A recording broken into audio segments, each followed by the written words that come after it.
name is Dr. Eric Johnson. I coordinate the music education program here at Gardner-Webb. Okay. What led you to your chosen field or this particular job? So, I was going to be an astronaut.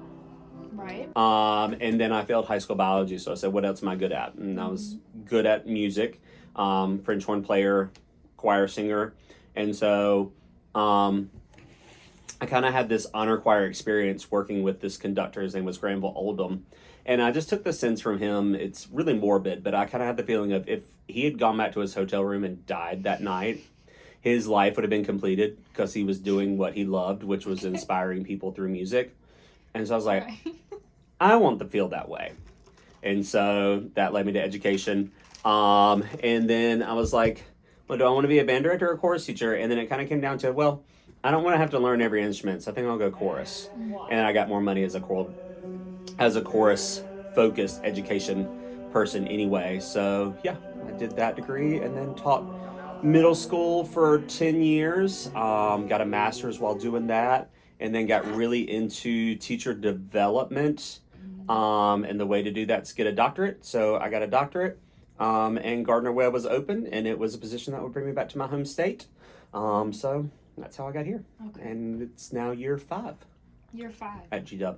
Out of your, tell us your current responsibilities, and then which of those responsibilities do you feel are most important?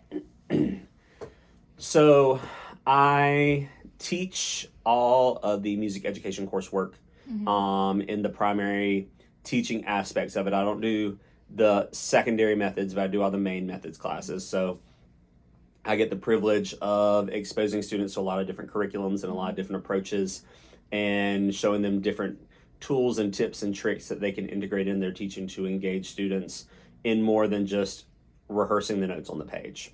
I also work with the choirs, which I love because that then allows my students to see me putting into practice some of the same things that I am teaching them in the process. And then I advise all of the education students for music and all the incoming freshmen to make sure that they stay on track with all their coursework. I teach other odds and ends classes. And so most important of that, I think, is the methods classes that I teach, because they're daunting, because I have one semester to essentially teach 6 years of curriculum, which is impossible.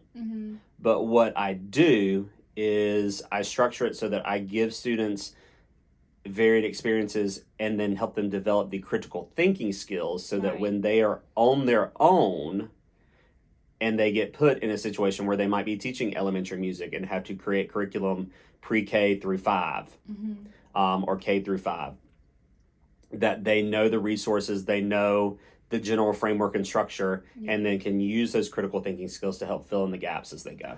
What teaching and or counseling methods, because you are also an advisor, have you found to be the most useful?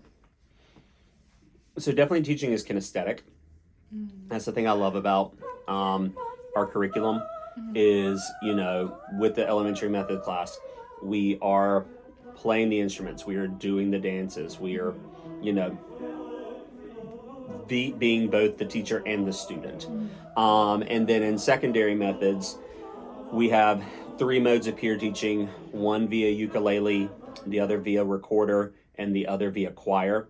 And so they are peer teaching on multiple different instruments and showing proficiencies and such through that. So I like to do a lot of kinesthetic, but I also am big on conversation. Right. I like talking with people. I despise talking at people.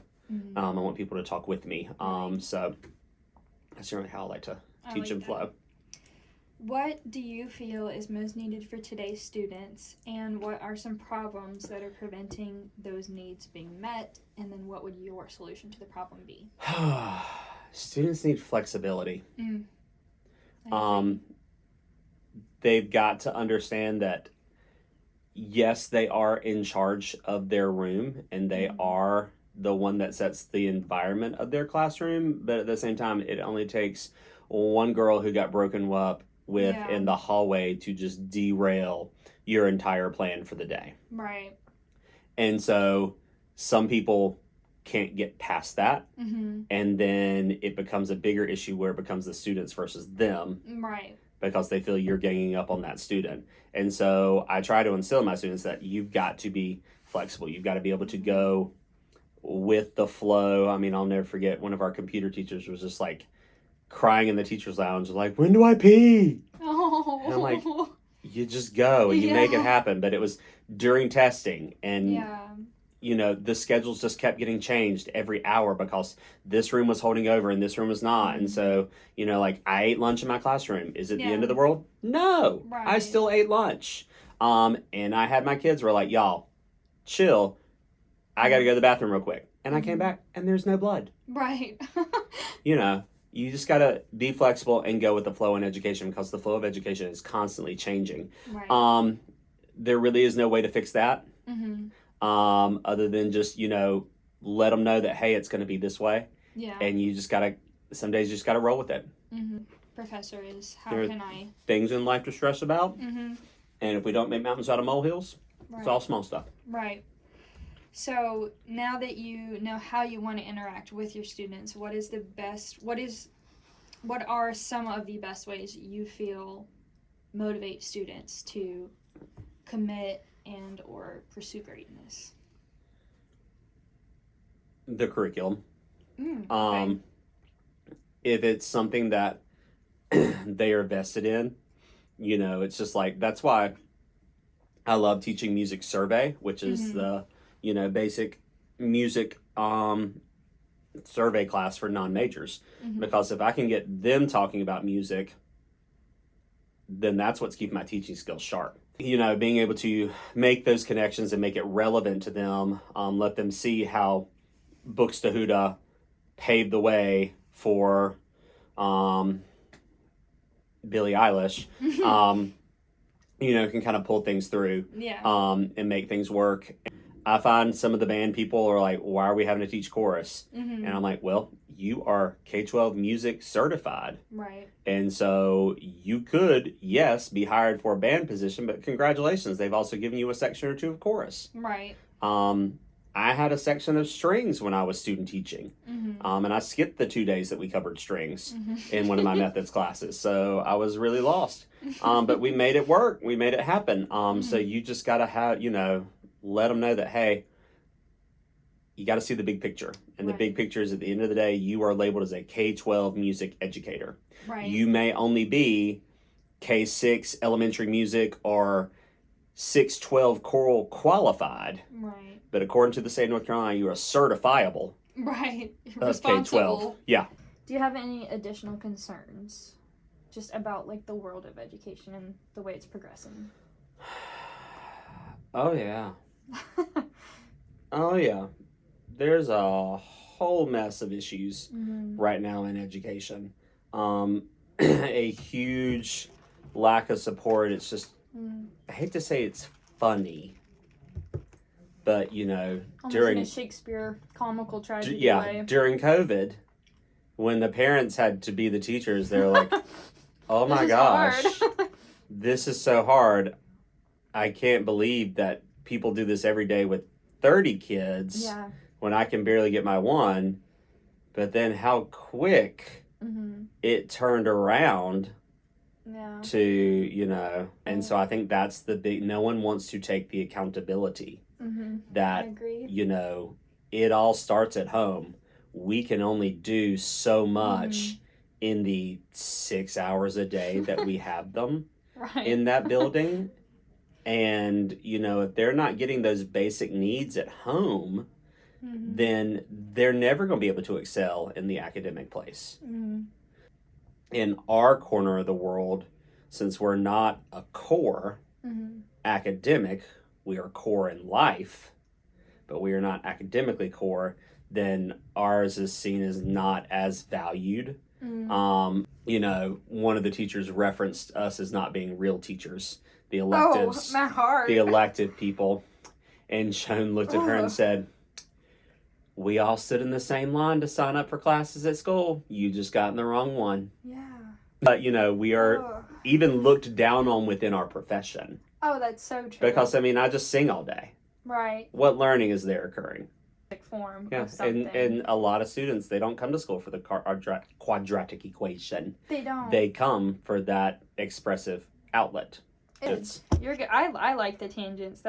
I don't want it to be like a skeleton interview. So, let's see. What would be important for future teachers to learn who are right now bachelors, hoping like I'm bachelors, I want to get my master's. Eventually go into more. Yeah.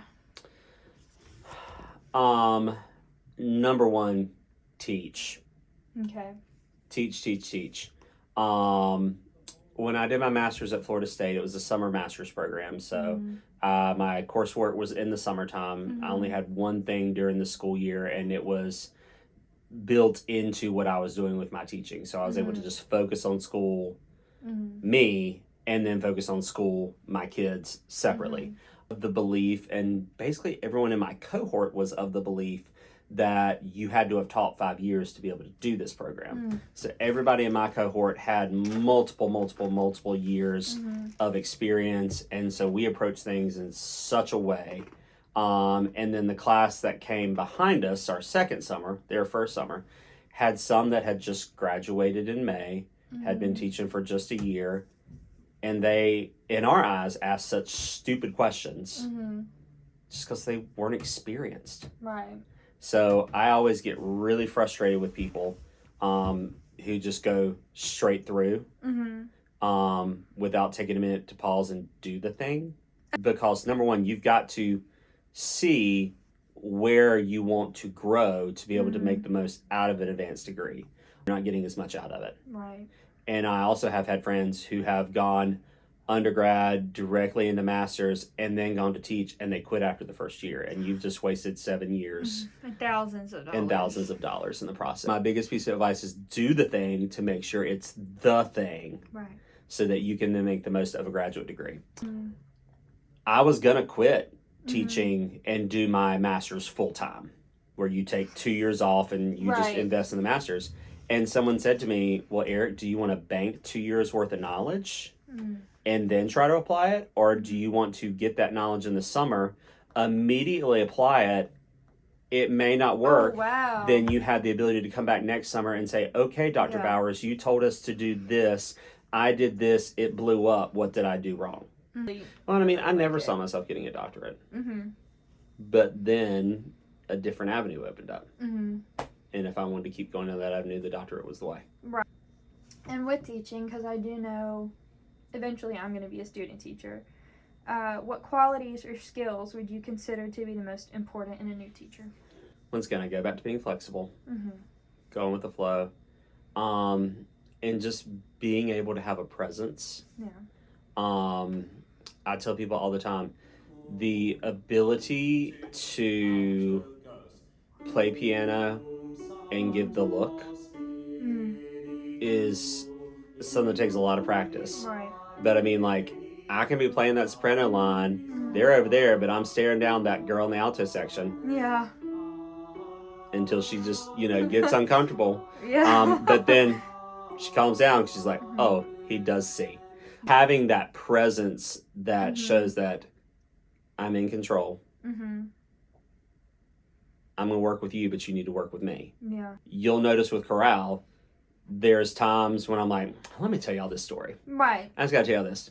But then now back at measure 75, right, and we're right back in it. The thing I noticed is if someone, you have a way of correcting people sternly without making it personal. Yeah. Shouldn't repeat it. And that's, my students all the time, like, why do you hate me? I'm like, I don't hate you. Yeah. I dislike the behavior you're showing right now. Right. You are different from the issue. Right. But you are trying to make you and the issue one and the same. Right. There's a teacher who told my brother he'd never amount to anything. And wow. I just know the impact that had on my brother. And then when the activity bus she was on broke down in front of the car dealership he ran, and she walked by his office door and it said CFO. And she just kind of paused and went, Brandon? Wow. Like, you're that Brandon? So, like, our words have great power. Oh, yeah. And so I try to always make sure I use them appropriately. Do I always succeed? No. Right. It's not always the good days that Yeah. that tell our success. Those are just pieces of paper. Mm-hmm. It's what you do that Yeah. defines who you are. Mm-hmm. You know, because some people are like, oh, I don't have a piece of paper from Florida State, one of the, Yeah. you know, top schools in the nation. Yeah. I'm less of an educator than you. I'm like, it's just a piece of paper. Yeah. I mean, at the end of the day, you buy all that. On the subject of teachers, and this one is a little crunchy. Okay. How do you think teachers should be evaluated, and should that be related to their salaries? Should they be paid on merit, or should they be paid on degrees and years of experience? The problem with that is the same problem with testing. Is we try to make it one size fits all. I think teacher evaluations are the exact same way. Mm-hmm. You know, they try to have that standardized system, but the way I teach is completely different than the way Dr. Cox teaches a foreign language, than the way Dr. Wright teaches English, and the way Dr. Brummett teaches PE, because our curricular areas are so vastly different. And so, you know, everyone has different national standards within their content area because the contents are so different. So why are we trying to make the teacher measurement the same? There's really no way to tie it to pay, Right. because I don't teach a tested subject.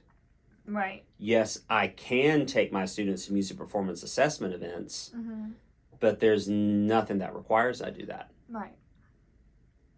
I mean, I would make just as much money if I do my 2 concerts a year and that's it with my kids. I didn't have to do the extra 15 things. I didn't get paid any extra.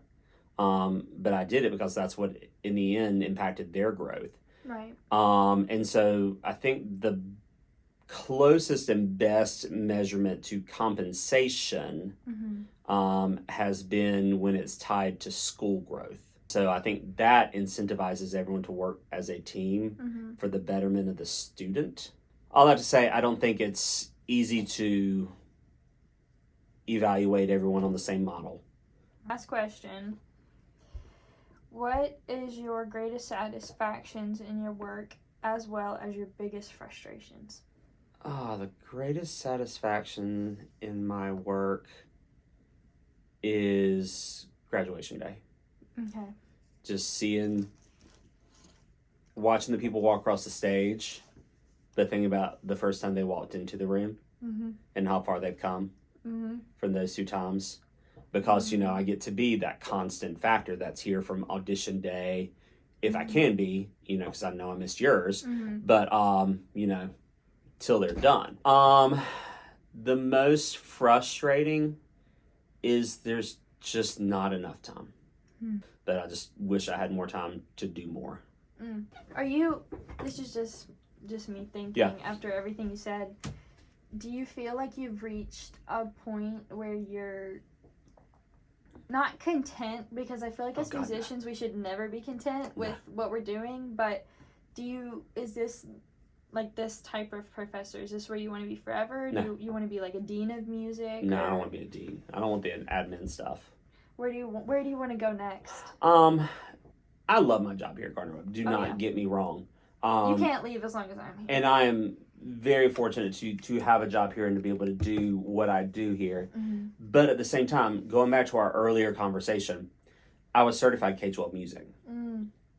I am qualified 612 choral. Here, I'm in charge of K-12 music. Right. But there are positions where I would only be in charge of 612 choral. So I've never taught elementary school, but it's my responsibility to teach you how to teach elementary school. Right. And so that stresses me. It's like, you know, I don't have that skill set that I've used and can give those concrete examples. Whereas, you know, if I was at UNC Charlotte, just down the road, they have Fred Spano, and Fred Spano's job is choral music education, and so he works specifically with the choral students. He doesn't work with instrumental students. I love getting to work with our instrumental students, but you know, and I grew up in band, and so I can talk band, but Johnson's band experience stopped in 2006. Yeah. But I need to prepare our students for band today. Yeah. So I just always question, am I giving what's needed Mm-hmm. because I don't meet the full picture? My philosophy always has and always will be, God doesn't send us where